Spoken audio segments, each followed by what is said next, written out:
عزیز دوستو، السلام علیکم۔ آج امتحانی نقطہ نظر سے ایک اہم موضوع پر بات کرنے کے لیے حاضر ہے۔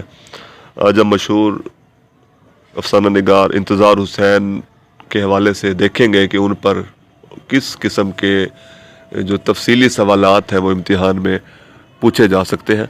تقریباً 7-8 سوالات جو ہیں وہ انتظار حسین صاحب پر بن سکتے ہیں، جس میں پہلا افسانہ سوال جو ہے وہ ان کے افسانوں کا مجموعی جائزہ جو ہے وہ پوچھا جا سکتا ہے کہ انتظار حسین کی افسانہ نگاری کا جائزہ لیں۔ دوسرا سوال انتظار حسین کا علامتی افسانہ نگار کے طور پر جائزہ لیں۔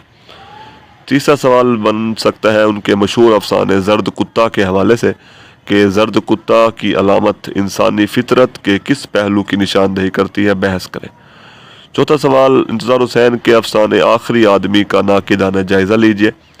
پانچواں سوال انتظار حسین کے افسانے آخری آدمی کا موضوع اور اسلوب اور تکنیک پر بحث کیجیے۔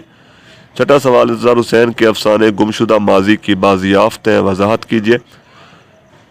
ساتواں سوال بن سکتا ہے کہ انتظار حسین اساطیری قصوں کے موضوعات کو کامیابی سے زمانہ حال کی صورتحال سے منطبق کرتے ہیں، ان کے افسانوں سے مثالیں دیں۔ تو ان کے مشہور افسانوں کے حوالے سے بھی سوال جو ہے وہ پوچھا جا سکتا ہے۔ شکریہ۔